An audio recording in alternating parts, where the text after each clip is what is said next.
प्रिय छात्रों, आज मैं बीए पाठ तृतीय के सेकंड पेपर से संबंधित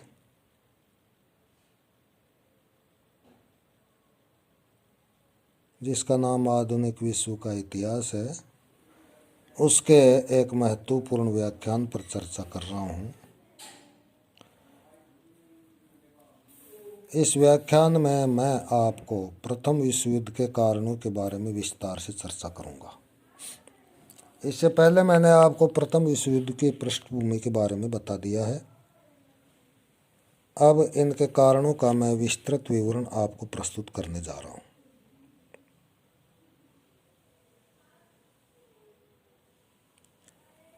अधिकांश इतिहासकार प्रथम महायुद्ध के दीर्घकालिक या अप्रत्यक्ष कारण और तात्कालिक कारण इस तरह दो भेद बताते हैं।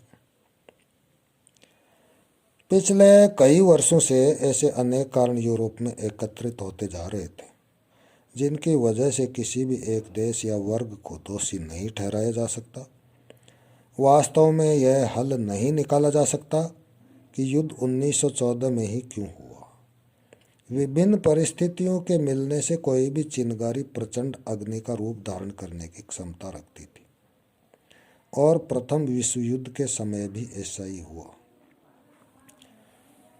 प्रथम विश्व युद्ध का पहला महत्वपूर्ण कारण बताया गया है अतिराष्ट्रीयता। जर्मनी और इटली का एकीकरण राष्ट्रवाद की बढ़ती भावना का प्रतिफल था।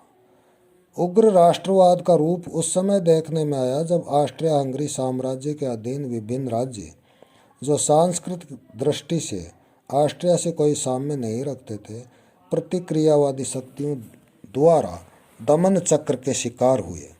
समय समय पर उन पर सेना के द्वारा अत्याचार भी किए गए और उनके विभिन्न स्वतंत्रता आंदोलनों को कुचल दिया गया। इसी प्रकार तुर्की साम्राज्य जब पतनशील अवस्था में पहुंच गया तो इस मरणासन राज्य के अधीन रहने वाली जातियां, जो स्वतंत्रता की आकांक्षी थी, उन्होंने उग्रता धारण की। विभिन्न यूरोपीय राज्यों ने इस समस्या में शक्ति संतुलन के बिगड़ने के भय से हस्तक्षेप किया। इसी तरह रूस में विभिन्न विचारकों द्वारा समय समय पर ऐसे लेख लिखे गए जिनके परिणाम स्वरूप रूस में स्लाववाद की भावना को बल मिला। 19वीं शताब्दी में स्लाव जाति के लोग पूर्वी यूरोप में तुर्की शासन के अधीन पीड़ित थे। रूस ने इस चुनौती को स्वीकारा और स्वयं को उन उत्पीड़ित स्लाव लोगों का मुक्तिदाता माना। पोलैंड भी विदेशी शासकों से मुक्त होना चाहता था। सबसे ज्वलंत प्रश्न एल्सास और लॉरेन का था। 1870 ईस्वी में बिस्मार्क ने जर्मन जनता के उत्साह से प्रेरित हो बहुत बड़ी कूटनीतिक भूल की जब उसने एल्सास और लॉरेन प्रदेश फ्रांस से छीन लिए थे। फ्रांस और जर्मनी में इन प्रदेशों को लेकर तीव्र मतभेद था। फ्रांस जर्मनी से प्रतिशोध लेने के लिए अवसर की तलाश में था। कभी भी प्रतिशोधात्मक युद्ध भड़कने का भय था। देशभक्ति की यह भावना शांति विरोधी थी। देशभक्त ये मानते थे कि समस्या का हल केवल युद्ध से ही निकल सकता है। विभिन्न इतिहासकारों ने उग्र राष्ट्रवाद को प्रथम विश्व युद्ध का महत्वपूर्ण कारण माना है। प्रथम विश्व युद्ध का दूसरा कारण था कूटनीतिक संधियां। यूरोप में इटली के एकीकरण और जर्मनी के एकीकरण ने ऐसे युग को जन्म दिया जो गुप्त संधियों का युग था। बिस्मार्क को इन गुप्त संधियों के युग का जन्मदाता कहा जाता है। 19वीं शताब्दी में यूरोप में कुछ ऐसी परिस्थितियां बनी जिनकी वजह से बिस्मार्क को गुप्त संधियां अपने देश को सुरक्षित करने के लिए करनी पड़ी। यूरोप का कोई भी राष्ट्र जर्मनी को स्वतंत्र नहीं देखना चाहता था। मध्य यूरोप में एक शक्तिशाली राष्ट्र का जन्म सभी यूरोपीय राष्ट्रों के लिए खतरा था। बिस्मार्क इस सच्चाई से परिचित था, अतः उसने बड़ी दक्षता से हमेशा अपने सीमित उद्देश्यों को प्राप्त करने के लिए गुप्त संधियां की, ताकि यूरोपीय राष्ट्र एकजुट होकर जर्मनी को परास्त न कर सकी। बिस्मार्क ने विभिन्न राष्ट्रों को विभाजित और यूरोपीय राजनीति में गुप्त संधियों के माध्यम से अकेला रखा। परिणामतः समस्त यूरोप में आपसी संदेह और मंत्रणाओं का वातावरण दिखाई देने लगा। निरंतर असुरक्षा और भय ने अफवाहों और युद्ध की सरगर्मियों को बढ़ावा दिया। सौहार्द और मैत्री का माहौल समाप्त हो गया। राष्ट्र का स्वार्थ सर्वोपरि था, इसलिए सैन्य शक्ति बढ़ाने की होड़ हर राष्ट्र में प्रारंभ हो गई। बिस्मार्क ने फ्रांस को पराजित करने के बाद जर्मनी की सुरक्षा के लिए ऑस्ट्रिया तथा इटली से गुप्त संधियों के माध्यम से त्रिगुट का निर्माण किया। फ्रांस ने भी अपनी सुरक्षा की चिंता में रूस एवं इंग्लैंड से मैत्री कर ट्रिपल एंतांत का गठन किया। इस ट्रिपल एंतांत या सौहार्द का 1914 तक निरंतर नवीनीकरण होता रहा। यद्यपि इटली त्रिगुट का सदस्य था, लेकिन इटली ने समय समय पर फ्रांस, रूस तथा ब्रिटेन आदि देशों के साथ मिलकर युद्ध लड़े थे। इस प्रकार यह सिद्ध होता है कि हर राष्ट्र के लिए स्वार्थ और तात्कालिक परिस्थिति ही महत्वपूर्ण बिंदु थे। इसके साथ ही कई बार एक राष्ट्र को संधि की शर्तों के अनुसार दूसरे राष्ट्र को समर्थन एवं सहयोग देना पड़ता था, भले ही उस राष्ट्र की राजनीतिक आवश्यकता नहीं भी हो। यूरोप के 5 प्रमुख राष्ट्र परस्पर इन संधियों के माध्यम से संतुलन बनाए रखते थे। कोई भी राष्ट्र अल्पमत में रहना नहीं चाहता था। प्रारंभिक शिथिलता के बाद इन संधियों में कसावट आ गई, शायद इसलिए क्योंकि विरोधी राष्ट्रों में यह भावना दृढ़ हो रही थी कि भविष्य में युद्ध अनिवार्य है। सैन्यवाद प्रथम विश्व युद्ध का तीसरा महत्वपूर्ण कारण था। कर्नल हाउस, जिसे अमेरिका के राष्ट्रपति विल्सन ने मई 1914 में यूरोप के मौजूदा हालात जानने के लिए भेजा था, उसकी टिप्पणी उस युग में बढ़ते हुए सैन्यवाद को समझने के लिए पर्याप्त है। उसके शब्दों में, यूरोप में सैन्य उन्माद विद्यमान है। किसी छोटी सी चिंगारी की आवश्यकता है और आग भड़क जाएगी। 1870 के बाद से ही यूरोप में कोई बड़ा युद्ध नहीं हुआ, किंतु परस्पर संदेह और असुरक्षा के भाव ने सैन्य प्रतिद्वंद्विता को जन्म दिया। इसी कारण सभी देशों में अत्यधिक धन सैन्य निर्माण में खर्च किया जाने लगा। प्रत्येक संकट ने इस परिस्थिति को और आगे धकेला। सेना की संख्या में वृद्धि के लिए सभी महाद्वीपीय देशों में अनिवार्य सैनिक सेवा लागू कर दी गई। ब्रिटेन तथा जर्मनी में नौसेना संबंधी कटु प्रतिद्वंद्विता भी देखने में आई। यूरोप में जर्मनी सबसे प्रभावशाली और सैन्य दृष्टि से शक्तिशाली राष्ट्र के रूप में उभर कर आ चुका था। दूसरी तरफ इंग्लैंड समुद्री शक्ति के रूप में सबसे शक्तिशाली राष्ट्र के रूप में था। बिस्मार्क के बाद जब कैसर ने जर्मनी की नाविक शक्ति को बढ़ाने के लिए बल दिया, तो इंग्लैंड ने उसका विरोध किया। इस दिशा में खर्च भार और सैन्य वृद्धि के नियंत्रण के लिए 1899 तथा 1907 ईस्वी के हेग सम्मेलनों का योगदान प्रमुख है, परंतु इन सम्मेलनों में सैन्य वृद्धि को लेकर कोई प्रभावी कदम नहीं उठाया गया। शायद इसलिए कि संबंधित राष्ट्र अपने राष्ट्र के हितों को अंतर्राष्ट्रीय हितों से ऊपर मानते थे। धीरे धीरे यूरोपीय राष्ट्र भय के घेरे में सिमटते गए। इस भय के गहराने से उन्हें सैन्य सामग्री जुटाने में, सैन्य भर्ती करने में ज़्यादा से ज़्यादा धन खर्च करना पड़ रहा था। उदाहरण के लिए शांति काल में भी ऑस्ट्रिया हंगरी और रूस 6% से भी ज़्यादा राष्ट्रीय आय को सैन्य क्षेत्र में लगा रहे थे। यह चलन वर्ष 1914 ईस्वी तक चलता रहा। व्यापारिक तथा औपनिवेशिक प्रतिद्वंद्विता प्रथम विश्व युद्ध का चौथा महत्वपूर्ण कारण माना गया है। 1850 से 60 के दशकों के बाद यूरोप में औद्योगिकरण प्रारंभ हो गया था। इंग्लैंड, फ्रांस और प्रशा ने इसके लाभ उठाने प्रारंभ कर दिए थे।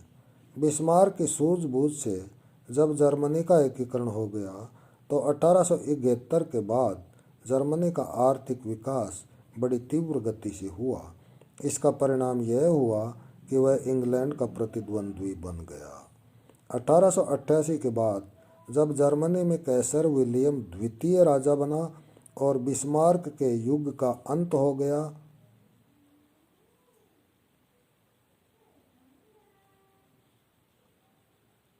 जिसके दौरान उसने यूरोप के विषम कूटनीतिक वातावरण में सावधानीपूर्वक संतुलन बनाए रखने में सफलता प्राप्त की थी।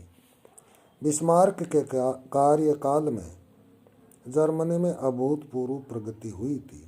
सावधानी और कूटनीतिक दक्षता को कैसर विलियम द्वितीय ने त्याग दिया। उसके द्वारा दिए गए विभिन्न भाषणों में उसने जर्मनी के स्वाभाविक अधिकारों की बात कही और इस बात पर जोर दिया कि जर्मनी को अपने बल पर जगह बनानी चाहिए। इस तरह जहां इंग्लैंड और जर्मनी में सहयोग की भावना थी, वहीं अब इंग्लैंड में जर्मनी के प्रति शंका और अविश्वास ने जन्म ले लिया। सर्व जर्मनवाद को जर्मनी में कैसर का सहयोग मिला और कैसर को सहयोग देने वालों में जर्मनी का व्यापारिक वर्ग, नौकरशाही और बुद्धिजीवियों का एक वर्ग भी सम्मिलित था। उपनिवेश स्थापित करने तथा अपने राष्ट्रों की उत्पादित वस्तुओं की खपत के लिए उपनिवेशों में व्यापार के प्रसार हेतु यूरोपीय राष्ट्रों में आपसी होड़ इस दिशा में दिखाई देती है। 1870 के उपरांत जर्मनी भी इस दिशा में तेजी से बढ़ने लगा तो यूरोपीय राष्ट्रों में तनाव उत्पन्न हो गया।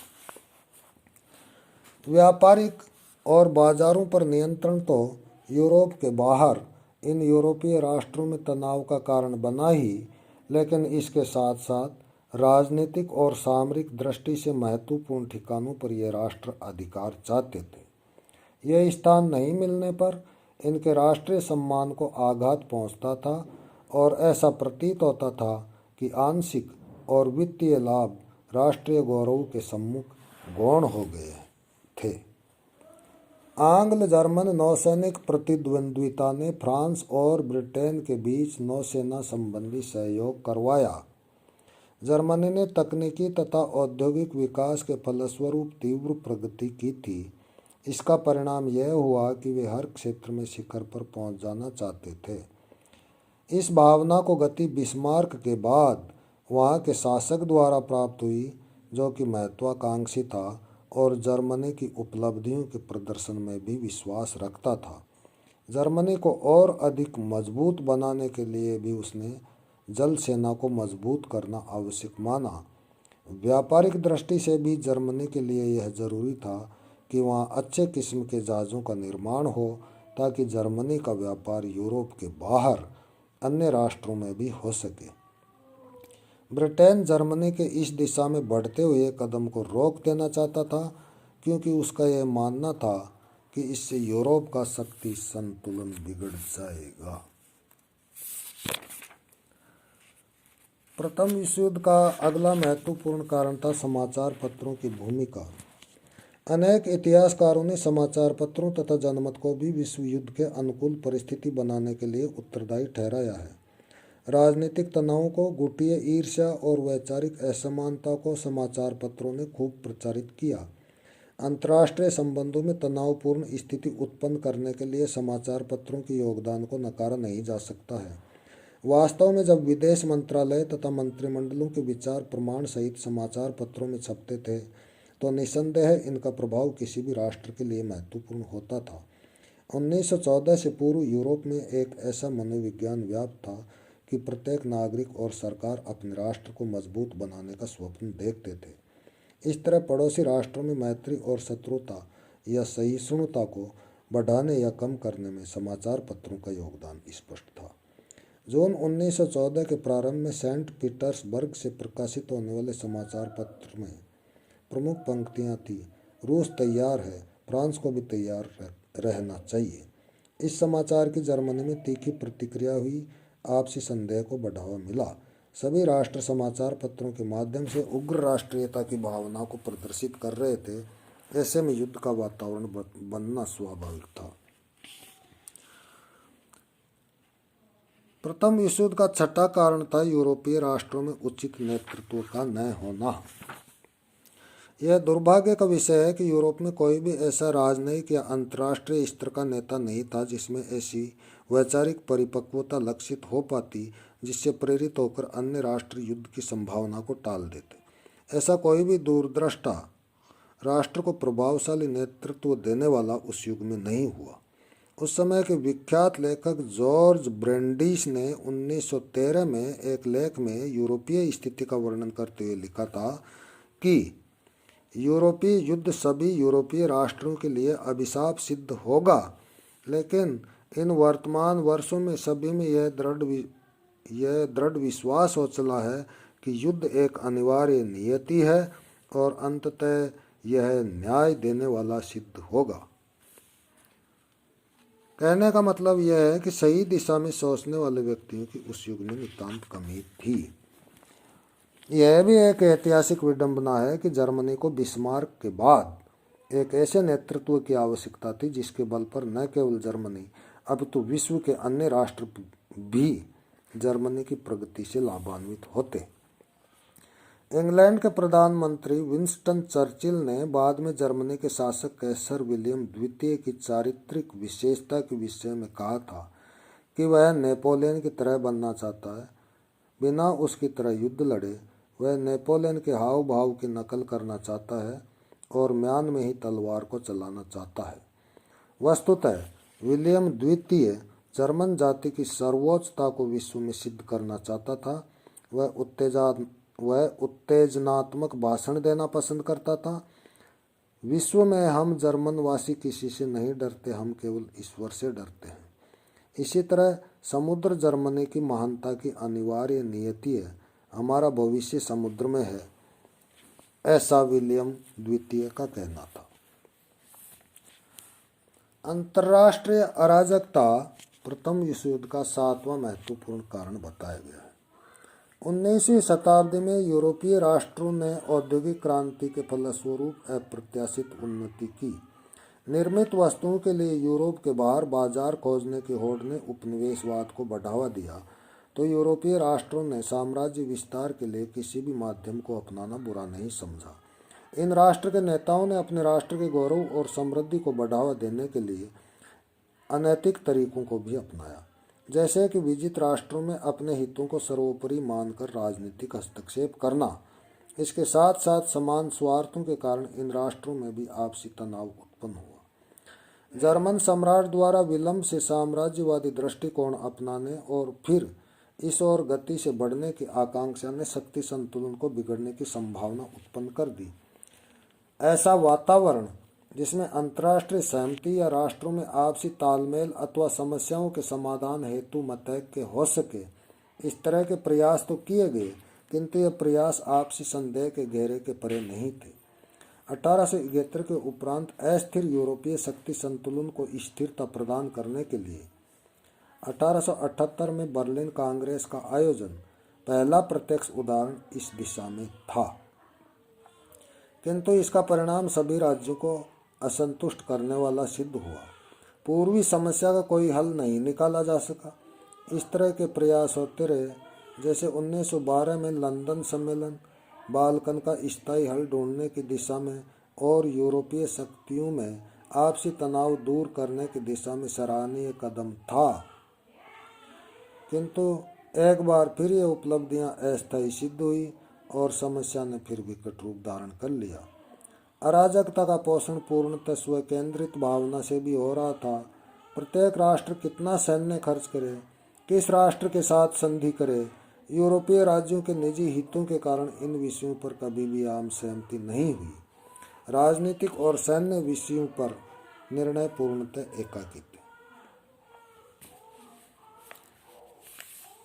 विश्व युद्ध का 8वां महत्वपूर्ण कारण बताया गया है यूरोपीय राष्ट्रों का 2 शिविरों में विभाजन। यूरोपीय राष्ट्रों का बंटवारा दो शिविरों में प्रथम विश्व युद्ध के पूर्व हो गया था। इसे बिस्मार्क की देन कहा जा सकता है। उसकी सूझबूझ से शक्ति संतुलन का यूरोप में ताना बाना बना रहा। 1879 में ऑस्ट्रिया जर्मनी में मित्रता स्थापित होने के बाद 1882 में इटली के सम्मिलित होने से त्रिराष्ट्र मैत्री यह पहले शिविर के राष्ट्र थे। दूसरे शिविर की बुनियाद 1894 में फ्रांस रूस की संधि के रूप में पड़ी। आंग्ल रूस समझौता होने के बाद इसे त्रिराष्ट्र सौहार्द कहा जाने लगा। 1912-13 के दौरान दोनों शिविरों के सदस्यों ने समय समय पर यूरोप में शांति बनाए रखने के लिए प्रयास किए, लेकिन बिस्मार्क के हटने के बाद कैसर विलियम के कथनों ने उग्रता का प्रदर्शन किया। अतः जर्मनी के प्रति विशेषतया इंग्लैंड में संदेह और सतर्कता का वातावरण बन गया। आपसी सूझबूझ शिविरों के बीच खतरे में पड़ गई और इन दोनों गुटों के सदस्यों में तनाव का परिणाम कहा जा सकता है।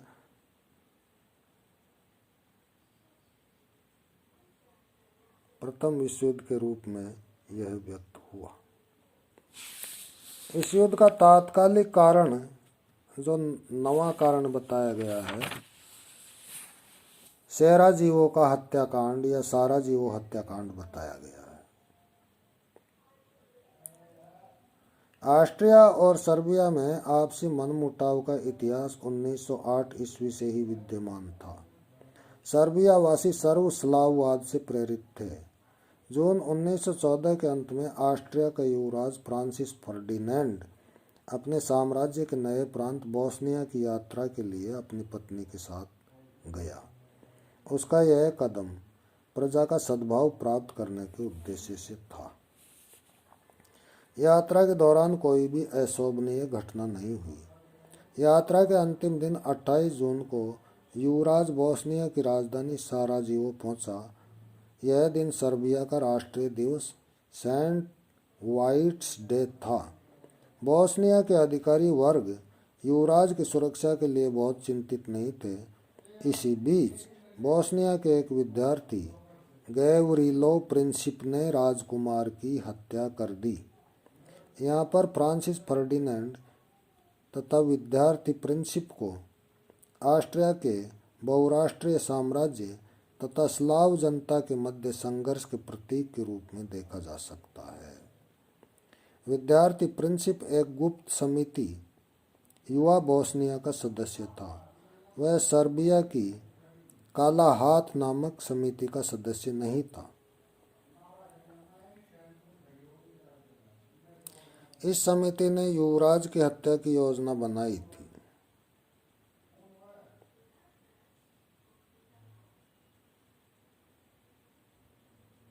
14 जून को इस योजना में भाग लेने वाले सदस्य सर्बिया से बोस्निया आए थे।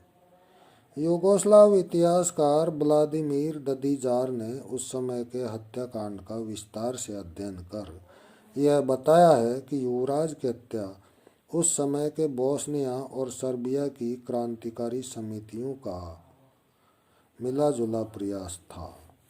इससे पूर्व मोरक्को संकट और बाल्कन संकटों में संबंधित राष्ट्रों को कोई सीधा खतरा नहीं था, लेकिन इस समय ऑस्ट्रिया हंगरी के गौरव को सीधा आघात पहुंचा था। ऑस्ट्रिया हंगरी के लिए यह सर्बिया को सबक सिखाने का अच्छा अवसर था। जर्मनी से, जो कि ऑस्ट्रिया का संधिगत मित्र था, ऑस्ट्रिया को पूर्ण सहयोग का आश्वासन भी प्राप्त हुआ। 14 जून को ऑस्ट्रिया ने सर्बिया को सबक सिखाने का फैसला किया तथा 23 जून को सर्बिया को एक अल्टीमेटम भेजा, जिसका उत्तर 48 घंटे के भीतर देने को कहा गया। ऑस्ट्रिया द्वारा यह कदम इसलिए उठाया गया था कि सर्बिया इन्हें कभी स्वीकार नहीं करेगा।